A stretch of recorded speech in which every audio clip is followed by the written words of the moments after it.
Yo, Yo.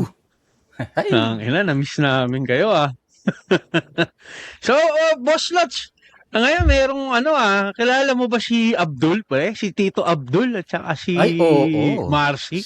Si Marcy, yan. Yan na Ay, natin yan. Oo. oo, pre, yung dalawang yan. Tsaka si pre, si Tito Dick, si Si Roderick Paulate, Roderick tsaka si, Paulate. si Dolphy. Kasi Si alam mo, Pidol, mainit na, yan hanggang ngayon, usap-usapan yan, nagko-queer baiting daw sila, pre. So, eto, yun nga, katotpi talakayin natin today to. Let's go.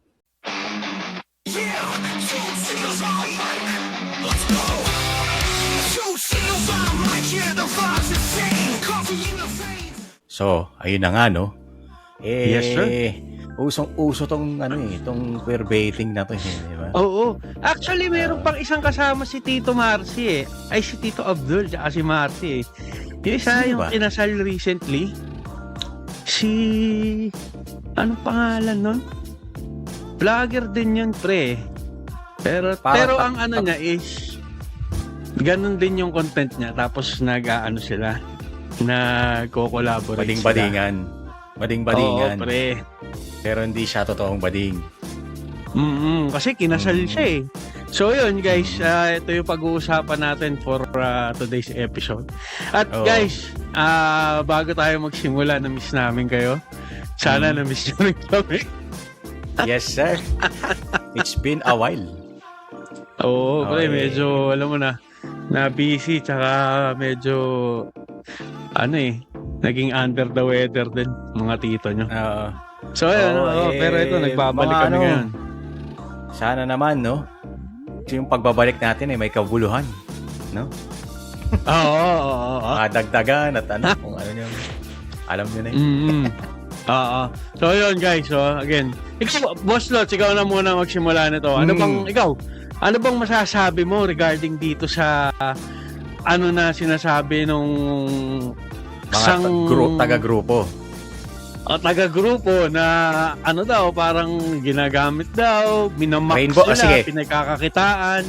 Rainbow people. Yung mga rainbow people. Ayan, yan na lang. Oo, sige pre. Ano bang masasabi mo dyan na ginagamit daw sila bilang katatawanan, pinagkakakitaan yung Alam mo, ito lang napansin ko Ito lang naman na napansin ko. Parang ang mga mareklamo lang na ganyan, yung sa queer baiting, pre.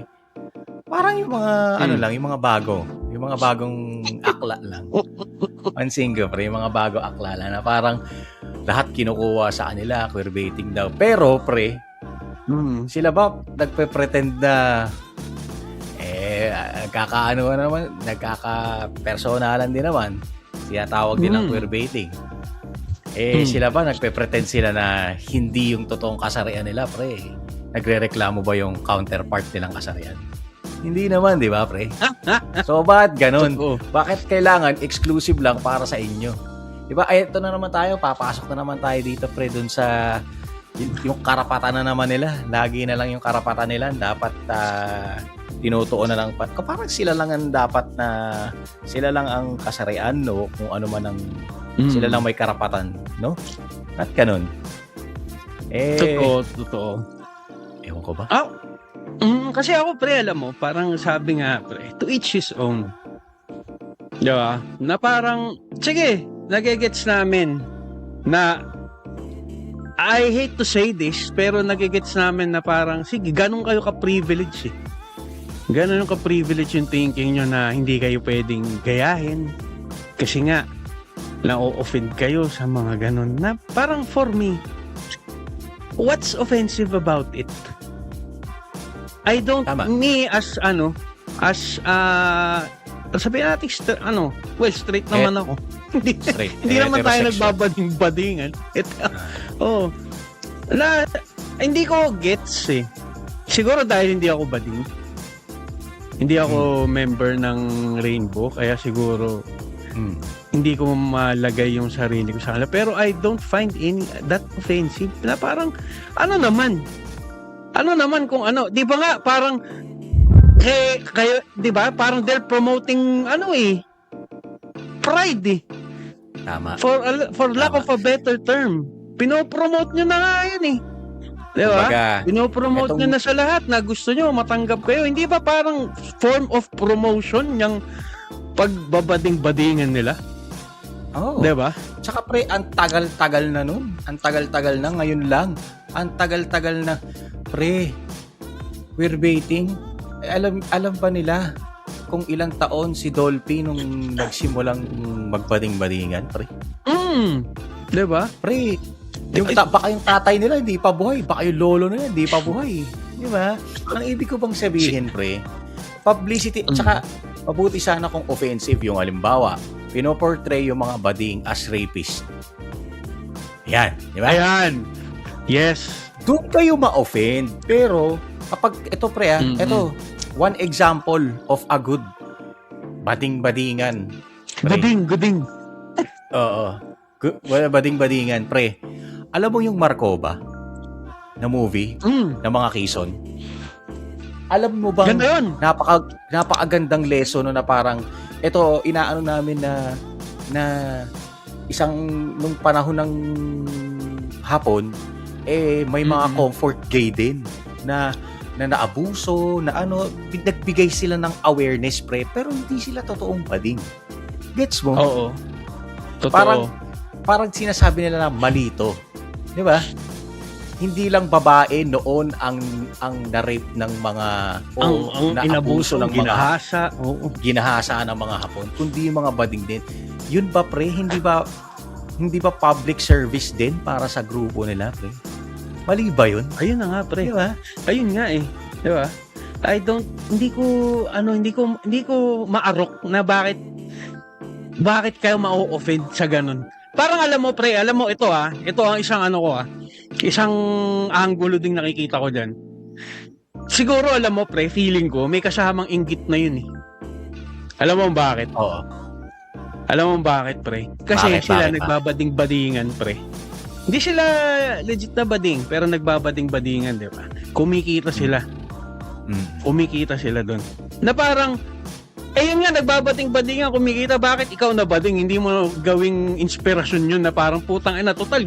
Mukhang yung nagre-reklamo naman nun, pre, mukhang lang din eh, mukhang rage baiter lang din eh.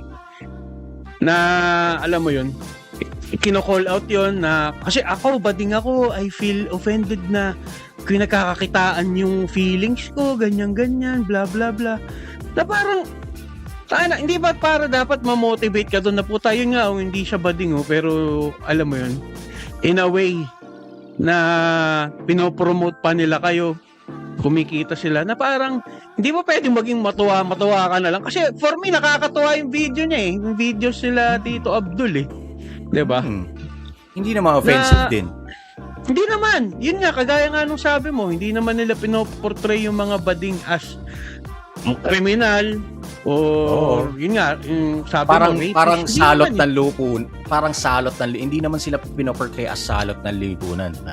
In fact, it's for fun. Kumbaga parang para to bring awareness, so to speak, di ba? Or para matanggap ng tao to ease into it kasi yun naman ang pinopromote nila, di ba? Na matanggap sila. So what better way to na matanggap sila than by doing that, di ba? Na ibig sabihin, okay lang na magbading-badingan ako kasi it's natural, it's di ba, pre? Pero hindi, lahat kasi gusto nila, hindi mo alam, parang sa akin para sa akin, pre, hindi mo alam kung saan ka nalulugar, eh. Totoo, diba? Pre. Babanggitin ko na naman yung favorite word ko, pre. Okay. Di ba, gusto nga nila maging inclusive. Ayan. Yung lahat. Pero bakit dun sa sinasabi nyo na yan nagiging exclusive na naman na para sa inyo lang yung mga ganyang arte, yung mga ganong gestures. Na parang sige, may gestures sila na parang alam mo yun? yung mga gesture. Na parang sa inyo lang ba yan? Kayo lang ba pwede gumawa niyan? Diba? Na parang asa na yung inclusivity yung pinopromote nyo? Exclusivity na naman yung nangyayari ngayon eh. Diba? Ano nga ba yung sabi ni anong pangalan nito, pre? Nung Cool Pals? Si Rock and Roll to the World? Di ba may sinabi siya na parang, pre, ano nga ba yun? Diba? Yung sabi niya, siya nga hindi addict pero nagpo-portray siya na addict. Hindi naman nagalit yung mga addict. Mga addict. Si ano ba? Si Ryan Rems. Ryan Rems. So, Tangina. diba? Yun lang yung nakakaano doon eh, na parang, bakit, parang, ang kaya tuloy, mas, alam mo yun, kaya nagkakaroon ng channel para mas mainis sa kanila yung mga tao. Kasi nga, sa mga ganyang, na mga ganyang sobrang privileged shit nila eh. Na imbis na matanggap sila na, ikaw, lehitim mong bading ka, pero inaano mo yung nagbabading-badingan, na parang mas nakakainis yun sa part. For example na lang sa akin, mas nakakainis ka na parang ano bang problema mo? Wala naman silang nilalabag na batas. Meron ba silang sinabi din na masama? Wala naman eh.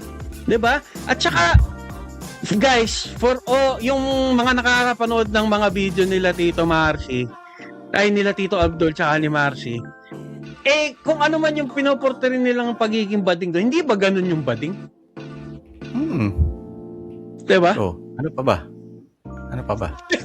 Diba? The way they're acting, the way the movement, yung simpleng yung kumikembot pag naglalakad, hindi ba ganun ang gay majority? Diba? Isa pa pala, pre, na anong tawag dito, na naalala ko, na sinabi ni Ryan Rems, pre. Yung hindi daw siya homophobic, homo-selective lang. Ay, oo. So, ibig sabihin, di ba? Kasi, ibig nang sabihin, para ikaklaro natin, pre, baka ano na naman yan. Hindi siya napophobia o hindi siya homophobic. Hindi siya, oo. Ano lang siya, selective lang siya sa ibang mga bading. Which is, yun nga, yung pinipilit na naman nila kung ano-anong sinasabi na kesyo queerbaiting daw o ginagamit sila o ganun. O kaya naman basically yung kinaiinisan natin na alam naman ng mga katotpi. Yung mga pinipilit nilang mga bagay na ano mo naman yun, na hindi naman dapat. Nabanggit mo na, pre. Nabanggit mo na. Putang ina, idadive na natin yan, pre. O bakit yung mga trans? Technically, sabihin na natin, feeling nila babae sila. Nagkakagusto sila sa kapwa nila lalaki. Dahil feeling nila, yun na sila. Yun ang gusto nila ipahiwatig, di ba? Okay. Putang ina, meron bang mga babaeng nagsisisigawan? Na, ay, wag nyo kaming minamak na babae. Female hindi baiting. naman kayo babae. Female diba? baiting, pre. Female baiting, naman, di ba? Parang ganun lang yun. Na parang, kayo nga yung mga kamiyembro nyo nga long-standing issue na naman na i-raise ko, pre. Yung mga, nyo nga, gumagamit pa ng CR ng pambabae kahit hindi diba? naman dapat Bakit yun okay lang? Bakit yun hindi kayo sumisigaw? Hindi kayo nagagalit? Pinaglalaban nga nila yun, pre, na ma-include sila sa CR ng babae. Hindi nga yun yung point. Yun na nga. At mahabang storya na yun at nandun meron kaming topic doon. Kung nakita ko, lalagay ko na lang dyan yung episode na yun. Pero ang point dito ni Papa Denso is, kayo na lang ba lagi may karapatan? Ever since na-establish yan, pre, parang lahat na lang dapat pabor sa kanila Bakit ganun? Pre, yun na nga. Diba? Bakit ganun? Lahat, gusto nyong mag-adjust sa inyo, pero ayaw nyong mag-adjust. Mga katotpi, if you're enjoying our podcast, don't forget to like, share, and subscribe. At pag may time din sila, Papa Dens, comment na rin kayo. Yes, sir. So, guys, available tayo. Nandito tayo sa YouTube, Facebook, Spotify, Apple Podcast. Tapos, yung mga previous natin ng mga episode, available yan sa TikTok. Yes. Baka naman, wag niyong kakalimutan, Let's go back to our regular programming. Yes, sir. Diba? Pero gusto nila ng inclusivity, di ba? Gusto nila ng inclusivity, na exclusivity nga dapat Di ba? Tsaka ang isa pang nakakapikon dyan, pre. Tangina, eto na naman, nati-trigger na naman ako Parang, okay lang yan. Di ba? May mga yun na lang, balik tayo sa putang ina ng kasi ako, pre, may mga anak akong babae, pre. Na lang tayo sa may mga establishments na binibigyan na kayo ng sariling CR nyo, all gender restroom, meron na mga ganon. O gender neutral, parang gano'n, pre. Diba? Respeto na nga sa inyo yun eh. Oo. Yung respeto na naman, yung mga totoong babae, bakit doon pa kayo nagsi-CR sa CR ng babae? Meron namang all gender restroom. Oh. Diba? O ngayon, bakit yon pinipilit? Pero yung queerbaiting, napakalaking Hindi pwede. kasalanan. Hindi pwede. Ang lupit na talaga. Diba? Alam mo, pre, again, mabalik tayo dun sa unang-una kong sinabi, napansin ko at alam kong napansin mo rin to, na bakit yung mga bago o yung mga kabataang grupo nila laging ngumangaw-ngaw ng mga ganyan. Bakit? Kulang pa ba? Hindi, kayo ba kahit kailan nagbigay pugay kayo sa mga nauna sa inyong kagrupo nyo? Wala, Hindi. nagagalit pa nga sila. Pre. Nagagalit pa nga kayo kasi hindi kayo kinakampihan eh. Pero pre, sino ba ang dumaan talaga na nilublob sa tubig o talagang na-discriminate? Di ba yung mga lumang kagrupo nila o yung old school na kagrupo nila? Totoo. Tapos, di ba? Dapat nga tinuturing nilang bayani yung mga yun, pre. Kasi Di yun ba? ang nag-pave the way, di ba? Katulad nga yun, yung kay Mama Rene, tsaka si May episode Ricky tayo Reyes. dyan. Oo, di ba? yeah. Nabash pa yung... Again, ipopost Diba? ko dito. Nabash pa yung dalawang ano na yun. Tangina, pre. Kumbaga, ano yung dalawang yun? Mga payo niya. Institutional. Kumbaga, oo. Kumbaga, parang sila yung talagang humawi ng daan para yung lalakaran nyo ngayong mga pride people. May lubak man, pero putang ina, at least kahit papaano patag. Sila putang ina, pre, talagang alam mo yun, ganun sana yung ina-idol nyo. Hindi yung kung sinong nako, putang ina, hindi ko kung sinong Ayoko nang magbanggit. Kasi alam mo, isa pa yan, pag magbanggit tayo, kala mo yung santo nila yung inaatake natin. Hindi kasi alam mo, pre, pansin ko rin, alam mo, yung sa mga ganyan ngayon. Pansin ko rin pagka yung taong nagsalita, sang-ayon sa, for lack of a better term, sang-ayon sa mga kapraningan nila, okay lang. Pero pag ni-real talk na, real world scenario, wala. Kahit miyembro pa nila yan, pre, ika-cancel nila yan. Ayun. Kasi nga, di ba? Yun yung nila, na yun yung MO nila, kumbaga, na parang kailangan yung gusto namin, yun ang masunod.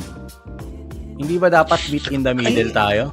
Hindi dapat. Totoo. Hindi ganoon. Hindi. Pucha, kung yung mga ang nag-aklas yung mga babae, halimbawa na lang kung sila yung namimilit, tapos pag sila yung namilit at sila yung nag-impose na kailangan ganyan, hindi na dapat ganito, hindi na dapat kaya wag kayo mag-CR sa o kaya parang wag nyo kaming gayahin, wag kayo mag-female baiting. Sa tingin nyo ba hindi kayo magagalit? Di ba magagalit din kayo? Hindi pre, parang ayaw nyo magbigay Yung pa, pre, pagka yun pang naging senaryo, yung mga lehitimong babae, parang mas may karapatan pa nga sila, pre. Kasi yun talaga yung yun talaga yung gender nila. Oh. 'Di ba? Hindi sila nag-transition, hindi sila tapos 'di ba? Hindi nila na-feel lang yun. They were born hindi with lang it. nila feel yun. They were born with it. 'Di ba? Kaya nako, mo iinit na naman talaga ang ulo ni Kasi alam mo kasi nyo. Alam mo kasi by definition, pre. Ito by definition kasi parang I would say din na na nami-misuse yung word na queerbaiting, pre. Kasi parang sa akin ang totoong ng queerbaiting is ginagamit mo yung halimbawa TV, film or books para manggaya ng mga grupo at pinasasama mo ang image nila. 'Di ba? Yun. Bine-bait mo or minumulat mo or for me, queerbaiting is minumulat mo yung mga kapwa mong tao na ang maging membro nila masama. Ganon yun eh, di ba? Binibait mo sila na magalit sila sa kagrupo nila, di ba? Parang ganon. Eh hindi naman pre, katulad nga ng earlier na sinabi natin. In fact, pinopromote pa nga kayo eh. Tsaka hindi naman masama yung pagpo-portray sa Hindi inyo. naman. Masama pa. Di ba? Hindi naman. Alam ko kasi ginagaya nila pre yung black eh, yung alam mo yung blackface. Ay, hindi. Ano yan, pre?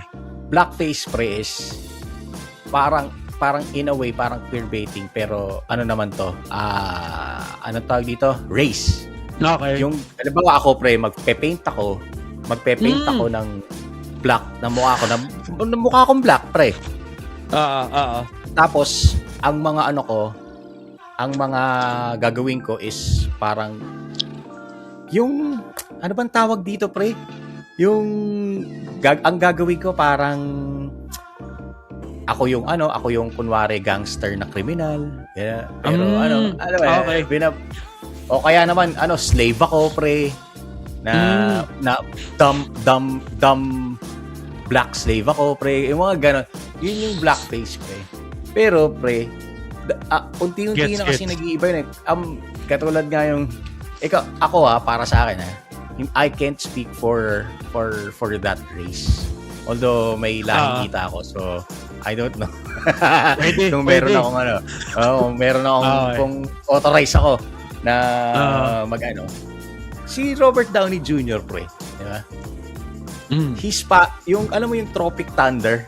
Check mo yung Tropic Thunder pre, yung naging black siya. He's disguising as another dude pero hindi siya yung pinortray niya yung black people as not offensive pero in fact nakakatawa pa nga eh na parang may mga parang awareness siya na ginawa doon. Basta if you haven't seen Tropic Thunder, check nyo rin yun. Hindi lang siya nagba-blackface. Parang ganun din yung ginagawa ni Tito Abdul, Tito Marcy, ni Pidol, ni Roderick Paulate, parang ni Joey De Leon. Dyan parang pinopromote pa nila yung culture eh. Saka pre, ano ba yun?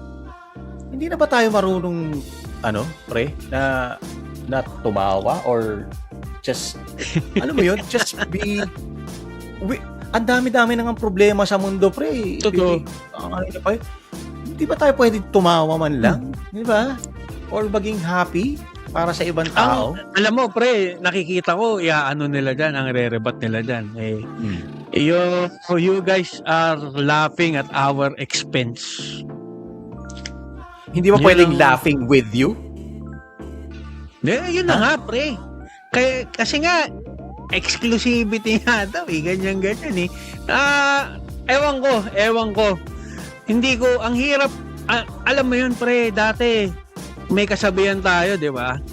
Ang babae mahirap ispilingin.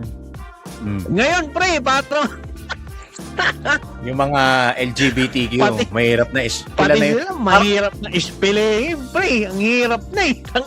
Ang hirap na, ang daming letters, ang daming lahat na lang. Ito nga pre, ang dami nyo nang pinipilit. Pre, ang Pasko isang araw lang. Pero sila Pride Month nila isang buwan. Si Dr. Jose Rizal, sineselebrate natin isang araw lang. Rizal Day lang. Pero yung Pride Month isang buwan. Bayani pa yun pre, yung Bayani may isang araw lang. May wala na nga eh. Ngayon na lang tayo nagsasalita kasi nga nakakalata na kami sa inyo. Sige na nga eh. Diba? Buti sana kung tsaka alam ko pre. Tsaka ito pre, sige. disclaimer lang bago ka pumunta dyan pre. Again, disclaimer lang, hindi lahat ng kagrupo nyo kinokondemn namin or sinasabihan namin. Yung mga mapilit lang. Yung mga mangilan-ngilan lang.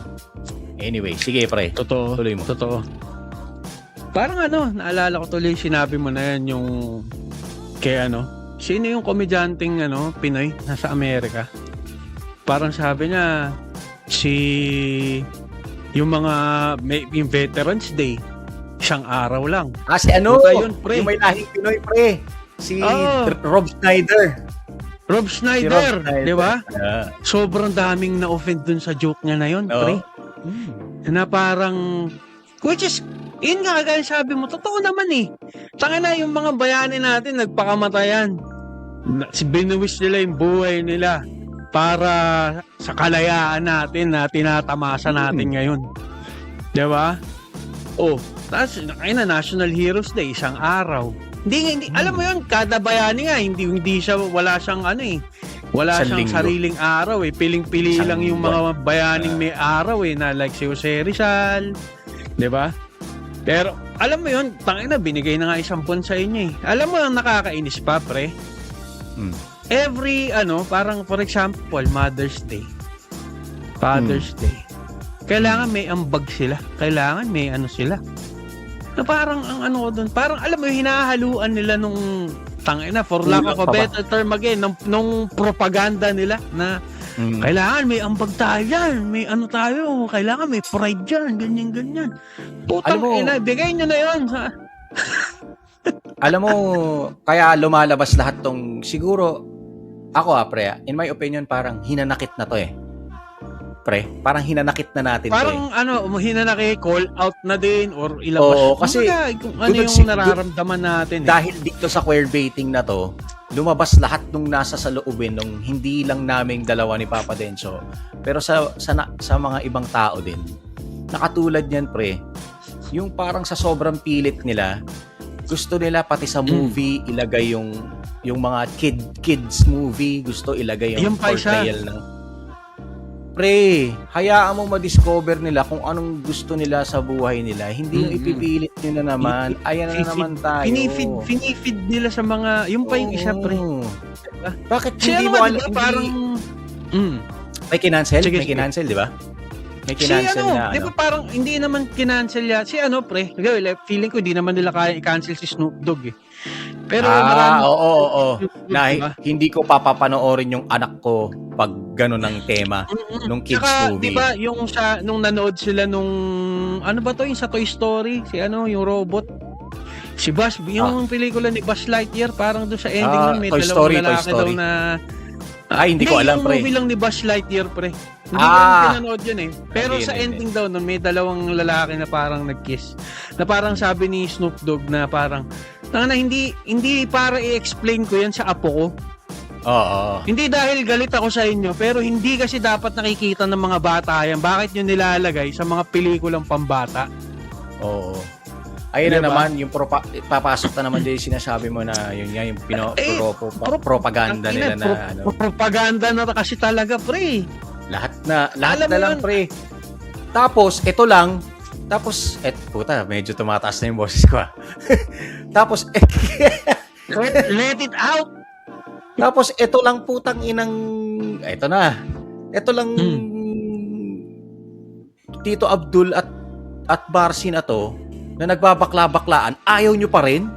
Putang ina, lahat ang dami-dami nyung hinihingi. Sila yun lang putang ina, parang minura kayo, parang Totoo. Nako, putang ina. Total, pre, nagagalit ka na din eh. Ito, ilalabas ko na rin yung ano ko, pre. Ito ba, isang noontime show. Oh, Diba? Yung pre, ayoko ng Bisyo. pangalanan, pre. Bisyo Kilala pangit na na yun. naman ba yan? Si Bisyo Pangit, Bisyo pangit. Putang ina. Noontime show, ang daming batang nanonood ng mga noontime show. Sa ako, pre, yung sa entertainment, okay ako. Okay. Kumbaga, hands down, ang galing mo sa trabaho mo. Pero putang ina, wag mo nang singitan ng mga ganyan na nanonood sa'yo, libo-libo, milyon-milyong kabataan, nanonood sa'yo, sasabihin mo na pag pinanganak ang isang tao, ang isang bata, ina-assign ng doktor yung gender nila. No! Hindi ina-assign yun, come on! Alam mo, anong- ang tanga niya rin eh, no? Tangina, kung anong genitals mo, paglabas mo, yung ka. Ngayon, Puta, ano yan, pre? Robot na kakabitan mo ng ethics, kakabitan mo ng caps, kung ano? ayun nga, pre. Yun yung nakakainis doon, pre. Na parang, again, para sa inyo, ako, hands down, magaling siyang entertainer, magaling sige. siyang, yun yung, okay yung profession niya, wala tayong, pero yung ganun na ihahalo mo, yung ganong usapin sa isang noontime show na milyon-milyong kabataan ang nanonood sa'yo na malang muwang, I-feed mo ng ganon na kesyo pag pinanganak ka kasi ina-assign lang ng doktor yan. Ngayon paglaki mo, pagka naramdaman mong nagkakagusto ka sa lalaki, ganyan-ganyan. Yun na yung pagiging na parang, come on! Wag na! Lalabanan mo pa tamang yung science, channel. magaling ka pa sa science. Yun nga pre, tsaka may tamang channel doon. Pagka Tsaka, kayo lang oo. ang nag-uusap, pag-usapan nyo, walang problema. Pero wag Oo. nyo idadamay yung mga walang muwang na bata. Huwag Na niyong nanonood sa i-condition inyo. yung mga bata. Huwag niyong i-condition. Ayun na nga pre, 'di ba? Ayaw nyo sinasabihan kayo na minamind condition nyo yung mga bata. Eh, ano ba yung ginagawa nyo? Diba? Ewan ko ba? Tangina. Alam mo, paano na to eh. Dito na napunta yung usapan natin. Sa dami-dami ng binanggit natin ngayon, the queer baiting, The square baiting is really the issue. ayun, is queer baiting, that's what naiinis na kasi ako eh. Is queer baiting really the issue? Or is it you? Yung mga bagong gusto lang pilitin ang gusto nilang ipilit. Di ba? That's not... Parang para kayong flood control eh. Natabunan dahil iba-iba na naman ang pinapalabas na kung ano-ano. Wala na naman nakulong. Anyway, eto na naman tayo. Mapupunta naman tayo sa ibang topic. It's a story for another time, boss. Yes, it's a story for another day. Pero yun na nga, parang sobrang insignificant na tuloy nung queerbaiting na pinaglalaban nyo dun sa mga pinagsasabi namin na pinagpipilitan yung gusto nyo. Parang insignificant na yung nirereklamo nyo na yun. Sa dami ng nirereklamo nyo na hindi kami pabor. Yeah. At saka, ito, bago tayo magtapos, Boss Lots, parang, reality check lang.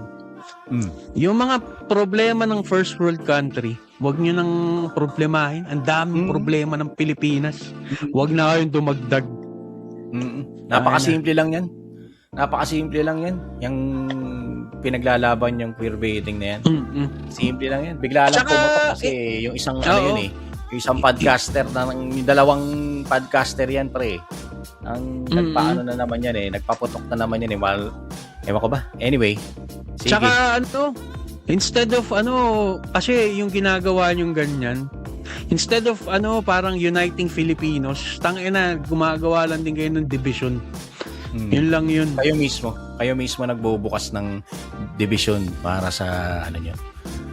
Anyway, so ayun na nga, kumaba na naman at sa huli nagalit din ako. Ayun, nabibisit ako sa dami ng nireklamo natin. Yung pinaglalaban nila, hindi nila tayo marespeto, yung iba hindi nila marespeto, tapos sila gusto nilang marespeto. Pero again, sa mga piling-pili lang to, sa mga bago lang to, na feeling nila kailangan pabor lagi sa kanila. Again, saludo ako sa mga katulad ng shoutout nga pala sa pinsan ko na membro na naiinis din sa ibang kamembro niyang mga kabataan na lalong pinapagulo ang sitwasyon. Saludo sa'yo, aking kasin. Sige. So yun, guys, magpapaalam na muna kami. Again, huwag niyong kakalimutan ako si Papa Dencio, The Opinionated Titos Podcast. Marami tayong platforms na available. Nasa Facebook, YouTube, Spotify, Apple Podcast at TikTok tayo. So again, ako si Papa Dencio, yung tito mo na nagalit ngayon dahil sa mga deputang ewan na yan. At ako naman ang iyong Boss Lots, ang tito niyong medyo galit lang dapat pero sa huli pumihit din ang galit, pumutok din kami magpapaalam muna hanggang sa muli. Hanggang sa muli. Hanggang sa muli mga Kotpi. Thank you so much. Thank you.